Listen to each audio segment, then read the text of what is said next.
ये जो अग्नि रक्षक और अग्निपथ नाम की भारतीय सेना के लिए जो ये 4 साल की योजना हमारे प्रधान सेवक लेकर के आए हैं, देश की जनता को डर है कि कहीं आने वाले समय में ये योजना भी किसी अमीर आदमी के हाथों ना चढ़ जाए। नमस्कार दोस्तों, मैं सुरेश कुमार, आप देख रहे हैं भारतमणि इंडिया।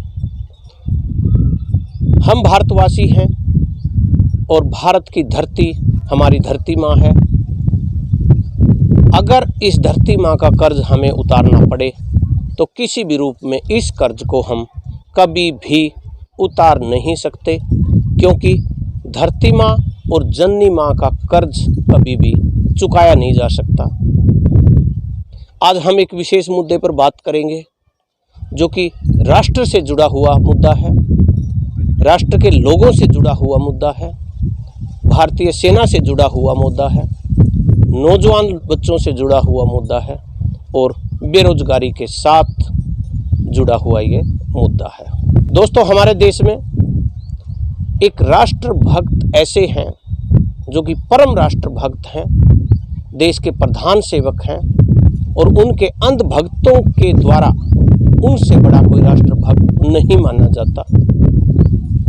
लेकिन आज हम कुछ विशेष बात राष्ट्रभक्त की योजनाओं के बारे में आपको बताएंगे। हमारे देश का यह राष्ट्रभक्त योजनाकार भी कहलाता है। अगर मैं बात करूं योजनाकार की, तो आने वाले समय में इनका नाम इतिहास में शामिल होगा। इनसे बड़ी और इनसे ज़्यादा योजनाएं कोई नहीं बना सकता और ना ही कोई इन योजनाओं को चालू रख सकता।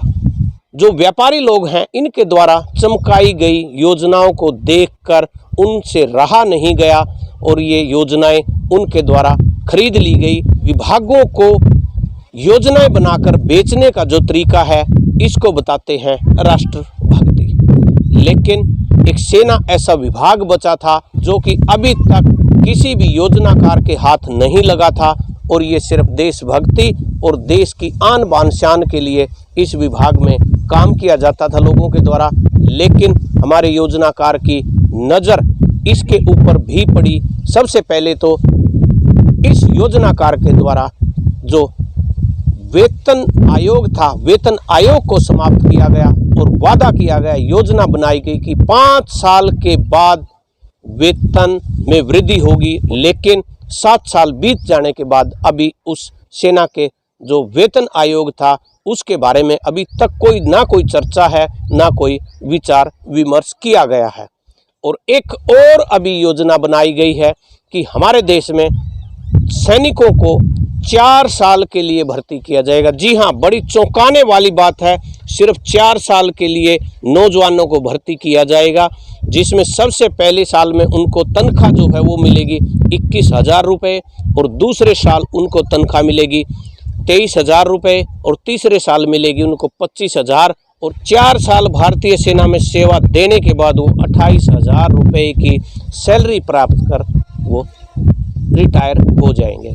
लेकिन योजनाकार ने योजना बनाई कि इस तरीके से पेंशन नहीं देनी होगी और पेंशन से छुटकारा पाया जा सकता है।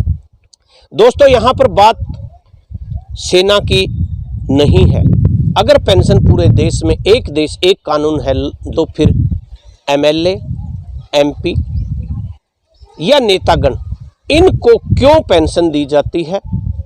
चाहे 1 दिन के लिए बने या 2 साल के लिए बने या 5 साल के लिए बने, लेकिन भारी भरकम मोटी रकम और इसके साथ सुविधाएं इनको दी जाती हैं। लेकिन हमारे देश में योजनाकार के द्वारा इनके लिए कोई योजना नहीं बनाई गई है, लेकिन सेना के लिए ऐसी योजना बना दी गई है कि आने वाले समय में उनको पेंशन भी ना देनी पड़े और 4 साल के बाद वो अपने घर चले जाएं।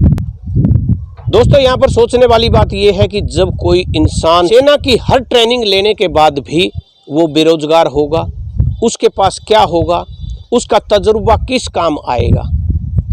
कहीं ना कहीं सिर्फ उसका जीवन, उसकी लाइफ होगी अंधकार में। और योजनाकार के द्वारा इतना अच्छा नाम दिया गया है अग्निपथ, और जो इस सेना में भर्ती होंगे 4 साल के लिए, उनका नाम दिया गया है अग्नि रक्षक। साथियों, नाम जितने जबरदस्त हैं, काम उतना जबरदस्त यहाँ पर दिखाई नहीं देता। क्यों इस प्रकार की योजनाएं हमारे देश में बनाई जाती हैं? इनकी योजनाओं के पीछे क्या कारण है? अंधभक्तों के द्वारा इनको परम राष्ट्रभक्त क्यों कहा जाता है? अंधभक्त अभी क्यों नहीं अपनी आवाज उठा रहे? योजनाकार ने योजना बनाई और अंधभक्तों ने विकास का नाम देकर इसको आगे चलाया। तो अभी मेरा निवेदन है उन लोगों से जो योजना को विकास बताकर इनका प्रचार प्रसार करते हैं। अभी सेना में 4 साल के लिए जो भर्ती की गई है, इस 4 साल के लिए सैनिकों को भर्ती करने की जो योजना है, इसके बारे में बताएं कि ये जवानों के साथ खिलवाड़ है, ये देश का विकास है या देश का विनाश है। इसी प्रकार कुछ और अहम मुद्दों को लेकर हम आपके साथ जुड़ते रहेंगे। जब तक देखते रहिए भारतमणि इंडिया।